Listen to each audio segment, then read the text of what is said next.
The McAlvany Weekly Commentary, covering monetary, economic, and geopolitical news events. The checks that are going to have to be written to smooth over a number of these issues are very large checks. So does that spell higher rates of inflation as we head into 2022? We redefined the weightings that go into CPI. Statistically, inflation is going away. But my reality, your reality, the reality of every other American who's paying bills will be quite different. The statistics don't matter. The reality faces them every day at the grocery store, the gas pump. And that's what we have to come to terms with. Now, here are Kevin Orrick and David McAlvany.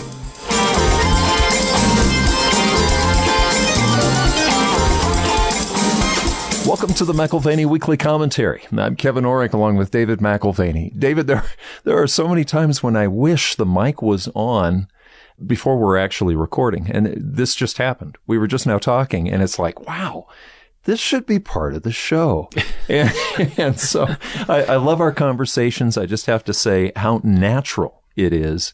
I was even telling my son this. I said, because he's known you all his life. And I said, you ought to ask Dave. He always brings something new to the table. And we were just now talking about pragmatism versus idealism, the gold standard versus being able to print money. And let's just go with this. Because honestly, I think a lot of times we think that this is all well-defined, like politics and banking. Okay, today, you and I were talking just a little bit about it's not necessarily who you elect that makes the rules.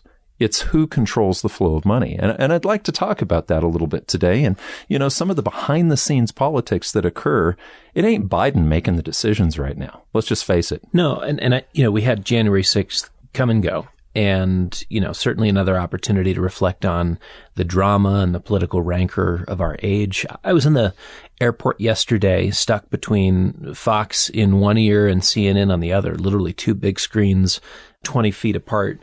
And so you were in the Dallas airport. Yeah, I was in the Dallas airport in the Centurion Lounge. And so I've got these two, and I kid you not, there was almost a revolution occurring in my mind as I'm getting bombarded by unqualified statements from the right, unqualified statements from the left.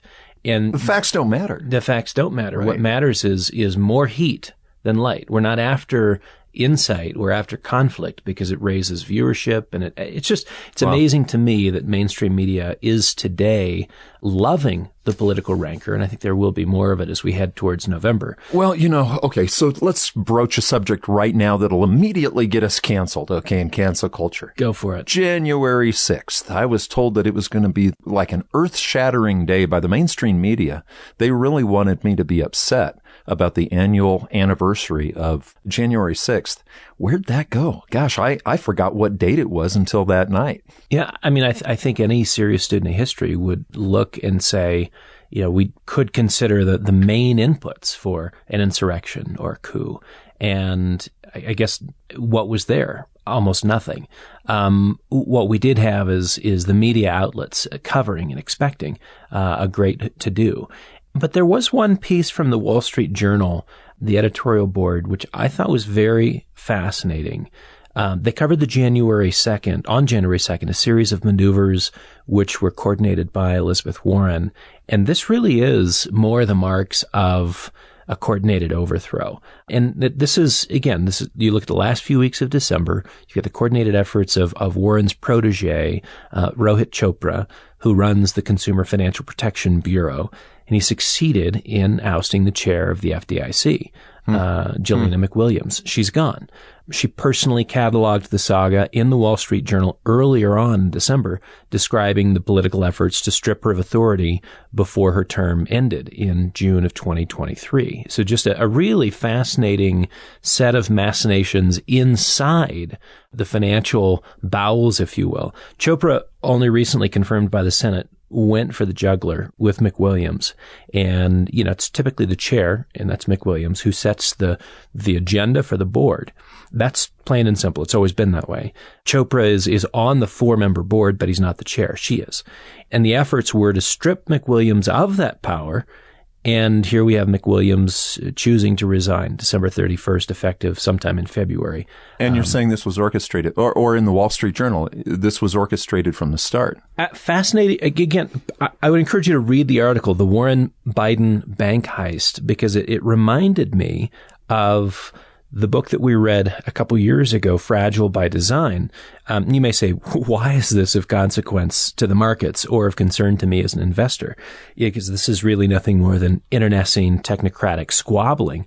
And does that really have any direct interest for the average Joe investor? Well, it's the guy who can give the loans that's the guy who makes the rules. So yeah, I guess it does if that's what's been heisted. Yeah, and I suppose there's certain areas of technocracy that are of little interest, and that would be ordinarily, true. The squabbles just don't matter. It's politics as usual amongst bureaucrats. But this is credit. This is credit. And this is where credit flows are influenced. So to quote the Wall Street Journal, speaking of Senator Warren, she may have lost the 2020 Democratic primaries to Mr. Biden, but she has colonized the government's financial regulatory offices. So they control the flow. Exactly. To quote further, what do the Warren cadres hope to accomplish? One clear goal is greater influence over the allocation of credit, using regulation to squeeze financing for fossil fuels will be a priority. Bank mergers are a political target. Regulatory approval can be exploited as a tolling station to coerce money for local communities, to use Mr. Chopra's euphemism for progressive political groups. So, your dad used to have a phrase when he would talk up front. He'd say, you want to know what the golden rule is? He says, he who owns the gold makes the rules. But the truth of the matter, in a fiat economy, he who owns the credit or controls the credit makes the rules. That's the new, at least from the top, that's the new gold as far as politics goes, isn't it? It was an interesting insight. It was an interesting insight with Warren. Lost the 2020 Democratic primaries, but is colonizing the government's financial regulatory offices. Wow. She has her former staffer as the deputy director of the White House National Economic Council. She has another aide that's now deputy treasury secretary. Yet another runs the Federal Trade Commission, and one more still that's assistant treasury secretary for financial institutions. In January of 2019, we spoke with Charles Calamiris. He is co-author of Fragile by Design, right. The Political Origins of Banking Crisis and Scarce Credit. And it was a critical look at how politics leverages banking and credit distribution for the downstream benefits it confers to the constituency groups, and in turn, of course, those who are in power. So in doing so, it often creates crises, and that's why the title of the book, Fragile by Design. It's no accident when you have a Wall Street crash or a global financial crisis tied to some sort of a banking conundrum or banking debacle, it actually was understood to be problematic, and there was a trade-off. And the trade-off was intriguing to the politician. So as the motive to move credit was along political and financial and economic lines, so we have this opportunism, one part carrot, one part stick. Mm-hmm. If you control who has access to credit, you can help some, you can punish others, and it ends up being not just about banking, but ultimately about political agendas. And control of the narrative. I read a quote by Voltaire, and I thought it was really accurate. He says, you want to know who's in control? Figure out who you can't criticize. And that's really the truth. You want to know who's in control? Figure out who you can't criticize. Now, isn't that the case today? If you say one negative word about Xi Jinping, good luck. Right. You may find yourself at a re-education camp with other Uyghurs. It's fascinating to me that there is no opportunity for free speech without grave consequence. Well, like the American Heart Association. Definitely don't tell people that the vaccine might increase heart disease, because you'll get de-twittered. If that's a word. Or maybe lose your medical license. So the Warren-Biden bank heist, again, that's the article from the Wall Street Journal going back to January 2nd. And it's lingered on my mind over the last several weeks, bringing up many of the critical issues we discussed with Calamiris. And I've mentioned previously that bibliographies are to me a little bit like the Briar Patch, feel free to just toss me in. Your library is a bibliography. It's a bibliography after bibliography. It's like having children. And so in the front, in that sense, I think I have enough. But when it comes to books, when you go home, I'm not sure I ever will be. Yeah. So Alex Pollock was a a good gentleman guest too. We brought on to the commentary, and out of his bibliography came Fragile by Design. So in the front of each of my books, I have a reference as to where I found the book. So in Fragile by Design, you've got Alex Pollock. In Alex Pollock's book, I'm sure there's a reference as to where I found his book too. What a great idea. That's the thread that sort of shows you how you got there. Yeah, and I think the Pollock conversation was excellent, not to be missed. But Fragile by Design, that was on my reading list. Bank strengths and shortcomings are the predictable consequences of political bargains. This is what Calamira says. Bank strengths and shortcomings are the predictable consequences of political bargains, and those bargains are constructed by society's fundamental political institutions. It goes on to say that modern banking is best thought of as a partnership between the government and a group of bankers, a partnership that is shaped by the institutions that govern the distribution of power in the political system. You remember when governments used to have to go to banks to borrow? That was the whole thing with Rothschild, right? Rothschild, through the last few hundred years over in Europe, he actually started as a coin collector, which is interesting, a numismatist, and he had gold. And so you had governments that had to come. If they're going to fight a war or whatever, they'd go to the bank. But there was a separation. The banker was controlling, in a way, the government. What we're saying now, it looks to me like there's a power play, Dave. It sounds to me like the government is finding a way of controlling the banker. Yeah, it's fascinating just to think of the development of government and sort of bureaucracies as we know them today. Sovereign defaults were much more common back in the 16th, 17th, 18th century because you didn't have a refined form of taxation. And so sovereign defaults would occur when a monarch would go to a bank, as you said, and borrow money. And then when they couldn't pay it back, they would default. And so there was a change in sort of the structure of finance as we moved away from monarchy and towards democracy. And the more democratized things became, actually, there was also the opportunity for an increase in taxation. We have less sovereign defaults as time goes on, as we sort of develop politically, but other things that come into play.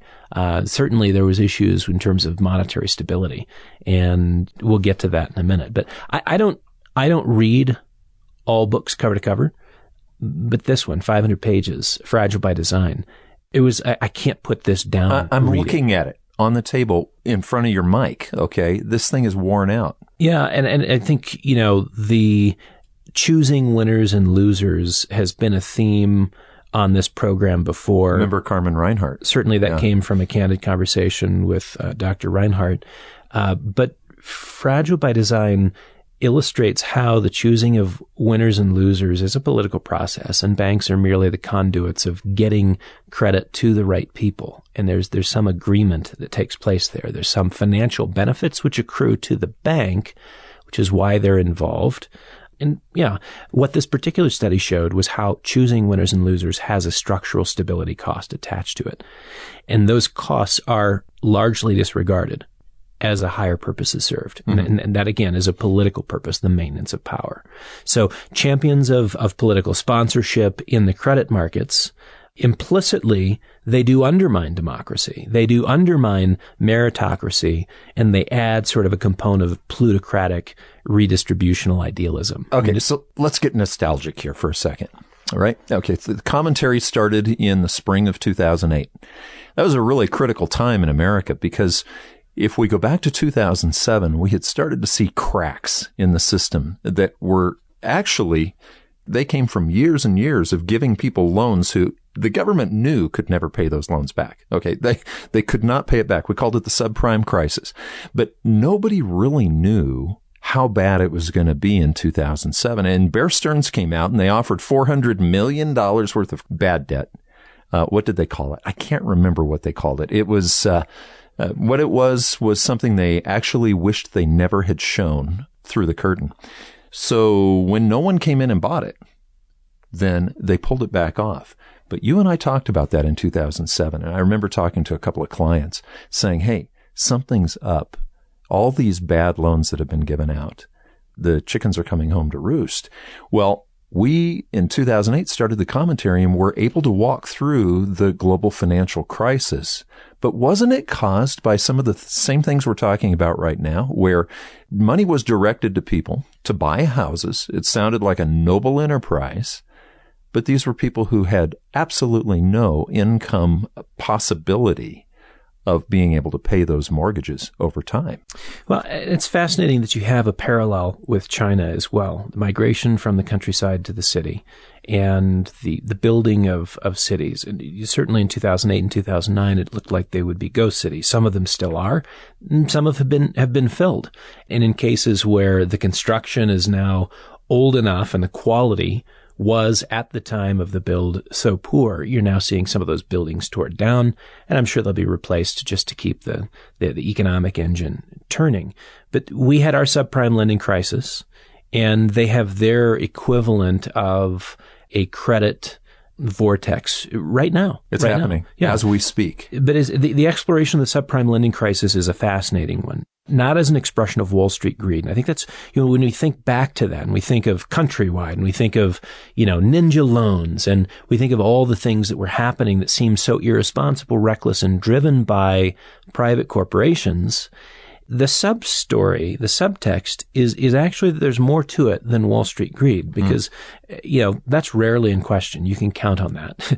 But it really was a consequence of bank consolidation, which was supported by urban activists who would support mergers if and only if they met a good citizen criteria. It was a sort of colonization like what you were talking about in the Wall Street Journal article currently. Yep. So banks could only merge if they were willing to guarantee credit flows to various constituency groups. So mergers had the quid pro quo of promised lending to underserved communities. And so, again, before you start saying, that's a good idea, we should do that, everyone should own a house. Before you jump on that sort of fairness for all and social justice wagon, because it does sound nice, remember that bankers have to appraise risk and they have to determine the degree to which depositors' money is going to be returned with interest. It's not their money they're lending out. They're lending out depositors' money. So they have to weigh risk. And yet they're being told that to grow it as an organization, they will be hobbled unless they start lending to unqualified borrowers. So the risk calculation gets a downgrade when the political bargain is on the table. Do you see what I'm talking about? Yeah, sure. And thus our banking system becomes more fragile. And yes, it is by design. So they look right across the table and they say, lower your standards. Lower your standards. We have a voter base here. Lower your standards. Right. So we circle back around to Ms. Warren. We circle back around to the colonization of your financial overseers. And this is, I think, what we're getting ready for in the 2022, 23, 24 timeframes is the very politically directed credit which will help some people and hurt others. The new golden rule. Yeah. He who controls the flow makes the rules. Yeah. One of the crucial steps going back in time to the subprime crisis, one of the crucial steps was the lowering of underwriting standards on mortgages that could be included in Fannie Mae and Freddie Mac portfolios. And that allowed for banks to jumpstart the lending and origination process. But ultimately, they didn't have to hold the paper on their balance sheets. They didn't take the long-term credit risk in the portfolio of loans. They just passed them on to the government-sponsored entities. Right. They would just sell them away right away, and then they were repackaged, right? So you really couldn't even see what was inside of it. And that's where Wall Street got creative in terms of the distribution to a broader and global audience. So it was our political bargaining within the banking industry which created the throughput for loans that ultimately went into packages which were sold all over the world and gave us not just a U.S. banking crisis, but the global financial crisis. So the fundamental bargains which underpinned the flows of credit and led to the GSE crisis, that is the government-sponsored entity crisis, Fannie Mae, Freddie Mac crisis of 2007 to 2009, they were in motion actually as early as 1992. Wow. That was when Clinton was elected. Yeah, so you've got the GSE Act, and really it continued to build ahead of steam from 92 to 2007. to quote again from Calamiris, once again, the devil's in the details, but one cannot escape the conclusion that the decisions made by regulatory agencies were driven by the logic of politics. And, look at how HUD lending mandates expanded after the 92 election. That's a big part of the story because they had these categories that had to be filled. Special affordable. Special affordable meant very, very low income homes. That segment of loans within the GSEs was increased from 1% of all loans to 12%. And the quote-unquote underserved communities was raised to a target of 21%. So by the time Clinton left office, those two categories, special affordable and underserved communities, comprised over 50% of all Fannie and Freddie loans. Well, and those loans were considered AAA, AA, whatever. I mean, they were considered the best of loans as far as the secondary investor. What you're talking about really is the implicit government guarantee, which covered them over, like a white cloth over a dirty face. So they knew they had their back. It's like a lot of this stuff. The government's got our back. Don't worry. Yeah. So by 2001, 2 out of 3 loans in the Fannie and Freddie portfolio that were coming in were in these categories. Okay, so special affordable and underserved communities. 2 out of 3? Yeah. So the FHA was equally complicit in building in subsidies, creating weaknesses within the system when it capitulated to Clinton in his administration's pressure to lower down payments. They specifically pressured FHA to lower down payments to 3%.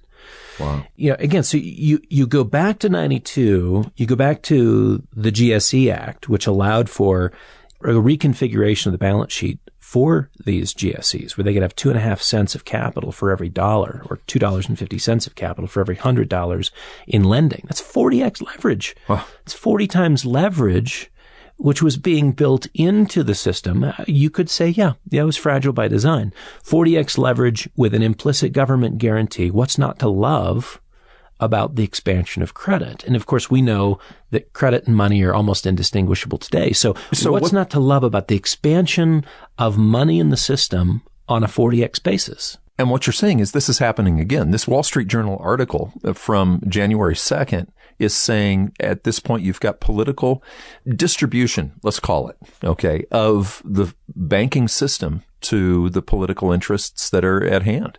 It's a combination of things. It's the fiscal flows, which are already highly political, and it's the monetary flows and the credit flows, which will continue to be political. So we return to the coup of 22.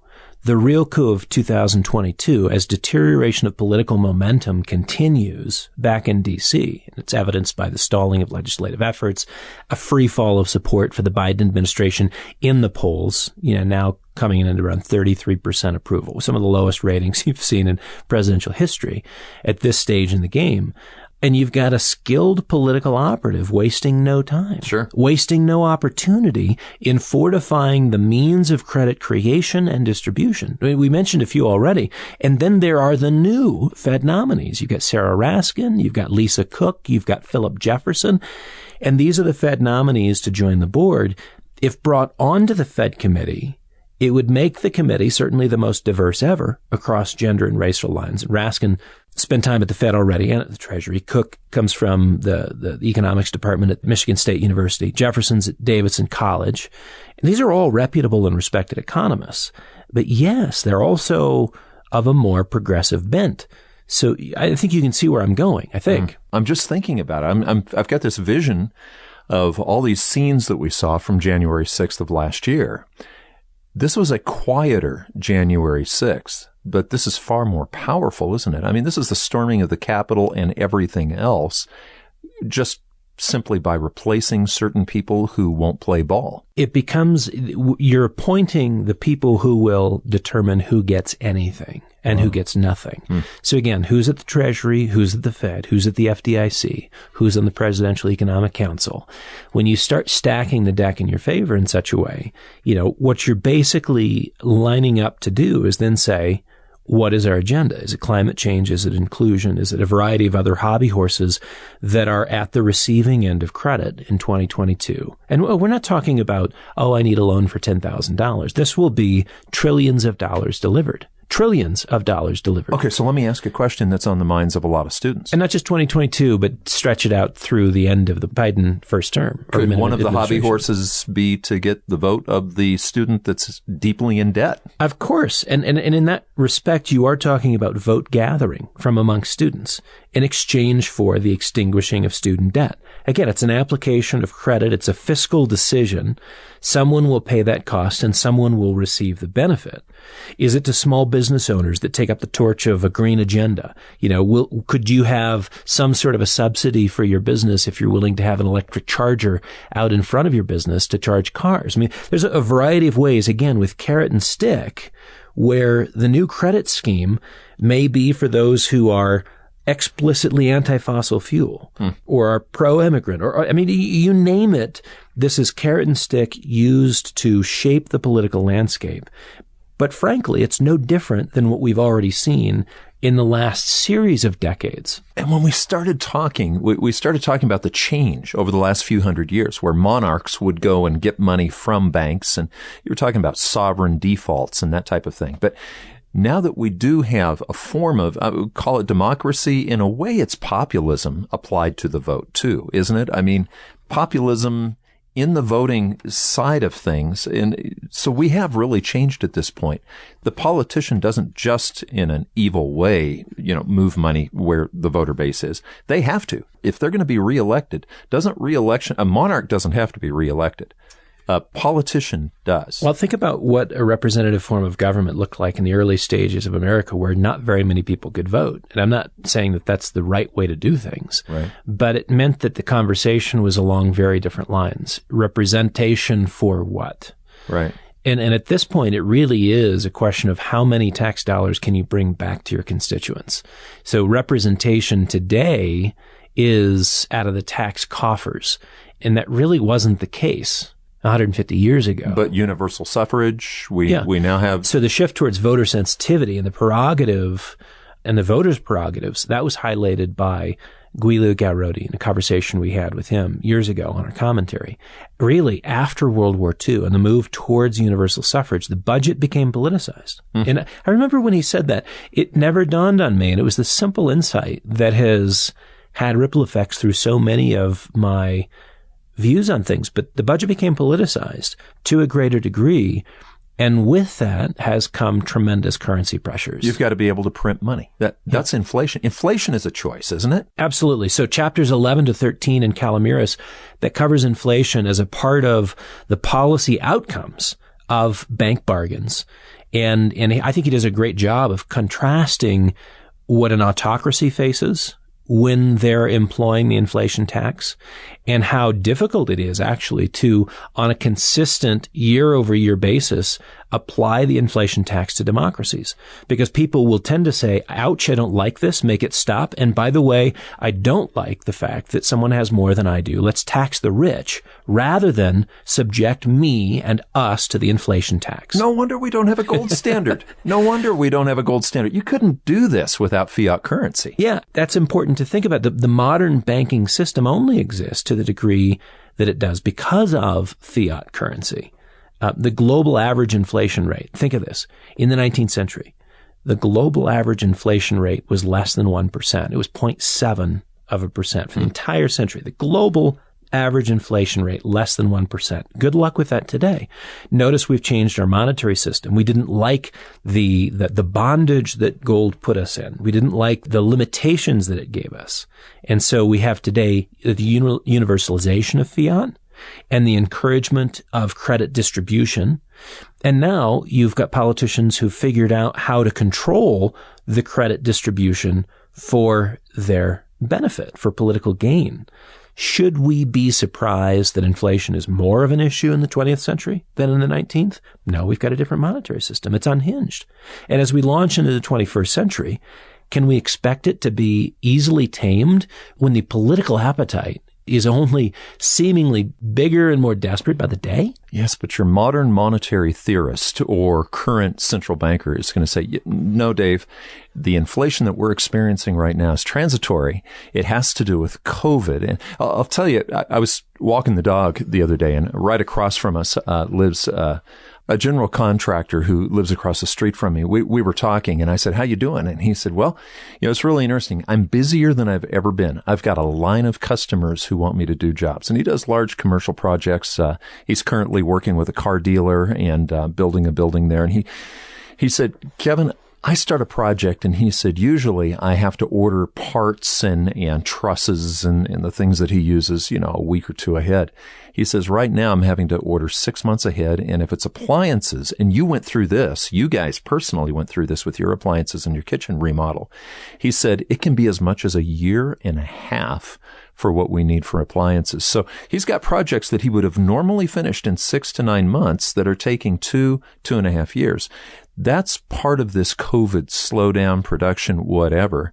He said he was in the car dealership that he was working on, and he could hear the guys calling. Remember I mentioned last week I have a client who owns a car dealership. Looking for parts. Or just inventory. You can't buy a used car reasonably right now. And he said he could hear these guys calling.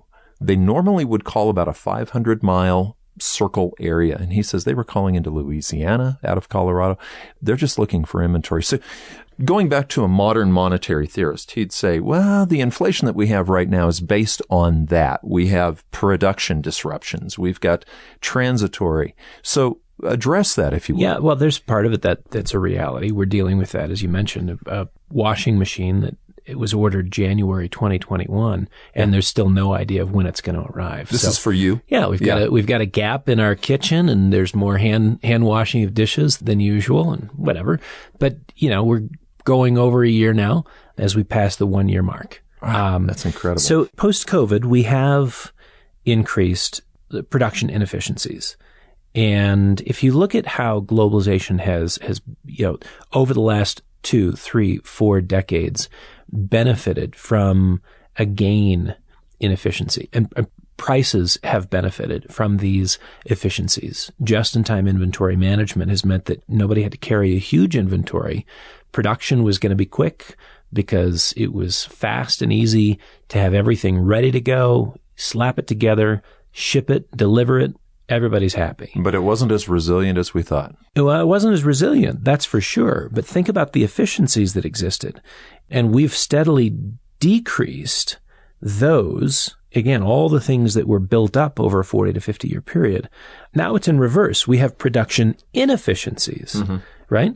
And that is, I think, transformational. If you're talking about those production frictions, now those inefficiencies are reemerging as global trade grinds ahead inefficiently because of COVID constraints, because of a lack of available parts, because of a slowdown in materials for those parts, because of the unpredictable nature of a labor force who's in one day, out the next, because of COVID, because of transportation being limited, whether it's trucking or whatever else. All these things are cost additive. Yeah. And maybe they're transitory. Maybe they're not. The worst inflation call by the Fed in 109 years was tied to seeing these as the sole inflation contributors. And I think that's really the key point here. Money printing does have something to do with it, doesn't it? Yeah. So we do have things that may end up being transitory in terms of these production frictions. And maybe we say, yeah, but we don't like the vulnerability we had of having a supply chain overseas. Or perhaps if we end up with real conflict in China, we don't like the supply chain in China at all. Well, how do you reconfigure when most of your finished goods have some piece part or the finished product itself coming from China? What does the world look like then? Well, all of a sudden, that form of inflation isn't transitory. The dollar store becomes the $100 store. That's right. and so they're not entirely short term, and they are not the sole contributors. You've got credit creation and lax monetary expansion, which also contribute. And as we've highlighted repeatedly, you also have fiscal spending. And that's very inflationary. More politically directed dollar flows, it's already considerable. And that is not transitory as an inflation input because politicians have rediscovered it for the first time since the 1960s. This is a great way to get things done. Let's create an agency. Let's spend a bunch of money. Let's hand a bunch of money out. Well, you said create an agency. Last week you talked about Biden saying we have a severe shortage. What was that severe shortage of, Dave? Government agencies to more effectively redistribute capital. It's an amazing thing. So this is the crossroads we're at. As inflation increases and the votes roll through to tax the rich, we're also going to see more interest in and approval for the support of social safety nets. As we discussed last week, that's the Biden administration believing there's too few government agencies to carry out the work of public administration, aka redistribution. What we're focused on today in this conversation is how credit flows, those credit flows are not just about organizational structure, but credit flows are a tool for redistribution. And this is how Elizabeth Warren, has been gathering resources to more effectively manage that redistribution tool. So, Dave, we're in an election year, and everybody's talking about, oh, is it going to be red? Is it going to be blue? Which is going to be the wave, the big wave? Is that really just a distraction as to the people who are really pulling the purse strings right now of power? I think those who are aware that the Democrats are not going to do well in this election are already positioning themselves very wisely to capitalize on areas where they can consolidate strength and power. Almost like they're channeling water. Where's it going to flow when the flood comes? Yeah. We may lose power in the House and Senate, but not in the banking community. We're going to tell you how things actually work. Not for credit. We're going to cut you off. It's like, you'll be fine, but we did take the oxygen out of the room. You'll be fine for a little while. I mean, that's what they want to do, is regulate the lifeblood of the financial markets and of the economy and make sure that the people they want to win and the people they want to lose. And again, that's where, credit, because we're so credit dependent within our financial system and economy, that's a huge power move. It is the coup of 2022. So you don't really need sufficient votes. No, the takeaway is that even if you can't organize sufficient votes to win the midterm, you can fortify your position in the channels that drive long-term political power at the intersection of credit flows and constituency benefits. And that's really what Calomiris is getting at. The more you control who gets what, the more influence you have on the vote count. To quote George Bernard Shaw, a government that robs Peter to pay Paul can always depend on the support of Paul. That's true. That's a good one to remember. Okay, I want to go back to China, though, because we were seeing cracks in the system in 2006, 2007, 2008. You might recall we sent out a CD. Remember what those are? Oh, yeah. Okay, CDs are they were the little round silver things, right? Mm-hmm. We sent out a CD to a bunch of our client base in 2006. It was your dad telling people to get out of real estate because the cracks were showing up and real estate was overvalued. I'll never forget that. I mean, it's great timing. Now, that was in the U.S. markets, right? Yeah. But China now. Yeah, China, equally intriguing. You have the unfolding credit debacle in China. The preferred source of economic growth over the last several years, actually decades, has been from property development. Up to 1/3 of GDP growth has come from that sector, property development. Of the entire GDP. Yep. Yeah. And for all the centrally planned credit flows, like our own politically motivated flows, it's fragile. It's fragile by design. How fragile? I mean, you're not seeing adequate coverage of the hemorrhaging that is taking place in the country. Right now, the largest developer in the country, Country Garden is the name of it, has had its debt, if you go back to September of last year, priced at 3%. So, it seems like fairly low risk. January 1st, it was up to about 6.6% in terms of the yield. And just since the beginning of the year, it's gone from 6 and change to 12. Wow. So a doubling in interest costs. And they're considered, doubling. Exactly. They're considered the most financially stable developer in the country. You've got Kaisa, who's a top 10 developer in the country, and they've seen their debt trade from yielding 30% just a few months ago. Now it's yielding 75%. And we've followed Evergrande. We've followed this for months now. Evergrande now trades at a 99% yield. Wow. So put $100 in, get 99 more. Or get nothing. Get nothing. Yeah. The creditors are in essence assuming there's nothing left. Equity's wiped out. But to have creditors taken to the woodshed in this manner is shocking. I mean, you're talking about billions in debt. And I know we grow insensitive to what these numbers mean, but Evergrande has $300 billion in liabilities. $300 billion in liabilities. They have more in debt than you have in terms of the market capitalization of Ford and GM. It's just astounding, right? Okay, so if China goes through... By the way, $10 billion of that's coming due this year. Close to $10 billion is coming due in 2022. So it's not going to get any better. No. So we're talking about Xi. We're talking about China. If he were to go through a global financial crisis like we did in 2008, and he had his eye on Taiwan, okay, because he's losing his engine of power. What you're saying is a third of his GDP came from this development, right? And so his engine of growth, which is critical of all the people we talk to, the economists who are experts on China, they say that China has to grow fast. It has to keep growing hard, or else it doesn't work. So let me ask you, and it was brought up in the meeting this morning, Dave, as we talked about this with the company. One of the men said, why wouldn't he just consider war as a distraction? And yesterday I had a client, you and I both know him real well. In fact, he's been a guest on the commentary.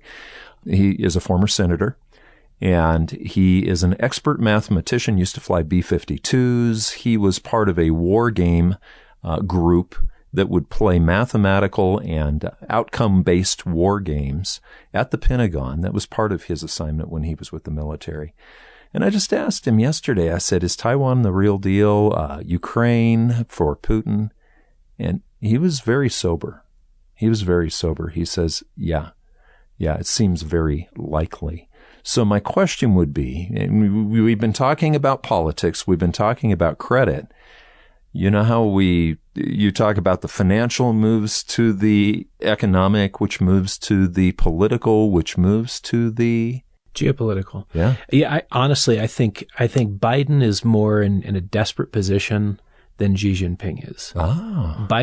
You think he's eyeing Taiwan and going, that might be my distraction? I think he's eyeing Ukraine and creating. I mean, this is the tail that wags the dog type of scenario where, Russia is the problem. What was the question here? What was it?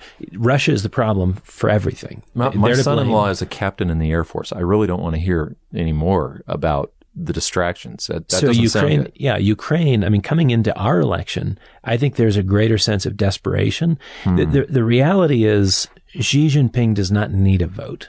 I mean, he doesn't need dominion. He doesn't need anyone's help along the way. Like, there's very little concern about what the outcome for him is. An election of one. Yeah, because this is the 20th Congress, right? This is the National Congress, 20th National Congress in China in November. He's going after a third unprecedented stint as leader, and it's probably third and forever. My guess is that once he's in, he'll be like Putin, right? A permanent fixture. Just rename the position that you're holding, but it's the permanent fixture. Recover the couch. It's the same couch that's been sitting around for a long time. But Xi's lost his engine of growth. She has a GDP growth target of 5 to 6%, which is going to be pretty tough to pull off. Yeah. And that certainly will put pressure on his reelection bid. It creates an internal pressure for him, a different form of calculus. The question is he willing, in the context of that complicated economic calculus, is he willing to consider something sort of along the lines, will he be tempted by the art of redirection and focusing on, nationalism is definitely there. We have nationalism on the rise. Economic numbers are fading even as nationalist sentiment is picking up. And you look at the timing of the Olympics, they're going to beat that drum really hard. Who shows up, who wins, who dominates, who gets all the golds. Well, half the world's athletes aren't even going to show up. So you're going to have record-breaking, Chinese results in the Olympics. More golds, silvers, and bronzes for the Chinese than, it's not the BLS. You're not going to have more medals than competitors. BLS could come up with something like that. But you are going to have a lot of medals. And it just ties the theme of nationalism. When the Ukrainian thing started becoming a problem was right after the Russian Olympics. You remember that? Nothing happens till after the Olympics. Right. But, again, this issue of who's under more pressure, Xi Jinping, put them all on the list. Yeah. Is Putin under pressure today? No. What's the price of oil? Pressing $85 a barrel. Great point. Revenue's fine. He's got the strong side of the negotiating table for Nord Stream 2. I mean, he's in a great position with Europe. He's in a great position in terms of his relations in the Middle East. He's in a position of strength, right? Xi Jinping doesn't really have a plan. The credit markets are blowing up in his face. He's got the equivalent of a 2007, 2008 credit crisis on his hands. It's happening in real time. It's going to suck the life out of the Chinese economy. So this is a surprise, and it leaves some wild cards with the Chinese, real wild cards. But from a political perspective, geopolitical rather, he's not in a position of weakness. And from a nationalist perspective, he's doing quite well. I mean, you've got Xi thought, which is, again, it's like a rebranded Maoism. There hasn't been this much energy around communism in decades. So, and they have the Sesame credit to watch if you have the same mindset. That's right. So he's locked down controls on technology. He's going after, you remember Deng Xiaoping used to say, we'll let some get rich and then we'll all follow. That was the theme of opening and transfer from the 70s forward. Deng Xiaoping said it was okay with that. They were okay with that. This is a model of growth that allows a version of capitalism. And if there is a sacrificial lamb in this, I'm not sure that Taiwan is the first sacrificial lamb. They've already played their hand in terms of the billionaire class in China. They may be eating billionaires for breakfast. I mean, the problem is with that many people to feed, there's not that many billionaires. Right. So not enough. But to look for a thread that kind of runs through all of these things, I think you have to say that interventionism and a certain degree of desperation, in some instances a purely economic desperation, in others political, and in others still geopolitical. The theme is, if you haven't seen anything yet in terms of government spending, you haven't seen anything yet in terms of the inflationary trends. So I read almost as comedy some of the Fed chiefs saying, by the end of 2022, the inflation rate will be back to 2%. Okay. And are they accounting for all of the other factors that drive the rate of inflation, which they have no control over? They had no control over supply chains. They had no control over the fiscal spend. They have no control over whether or not we have conflict with a foreign country. They have no control over the desperation of a White House looking to solidify a second term or make sure that there's solid gains and not losses in the House and Senate. Doesn't this go to why a person is listening to the commentary right now? We have to be able to think for ourselves. Yeah, the outcomes are not determined, and the checks that are going to have to be written to smooth over a number of these issues are very large checks. So does that spell higher rates of inflation as we head into 2022? We already said January is our good month. It's our best month. We redefined the weightings that go into CPI. Statistically, inflation is going away. Statistically, maybe we do hit 2% by the end of the year. But my reality, your reality, the reality of every other American who's paying bills will be quite different. The statistics don't matter. The reality faces them every day at the grocery store, the gas pump. And that's what we have to come to terms with. You've been listening to the McAlvany Weekly Commentary. I'm Kevin Orrick along with David McAlvany. You can find us at McAlvany.com, McAlvany.com, and you can call us at 800-525-9556. This has been the McAlvany Weekly Commentary. The views expressed should not be considered to be a solicitation or a recommendation for your investment portfolio. You should consult a professional financial advisor to assess your suitability for risk and investment. Join us again next week for a new edition of the McAlvany Weekly Commentary.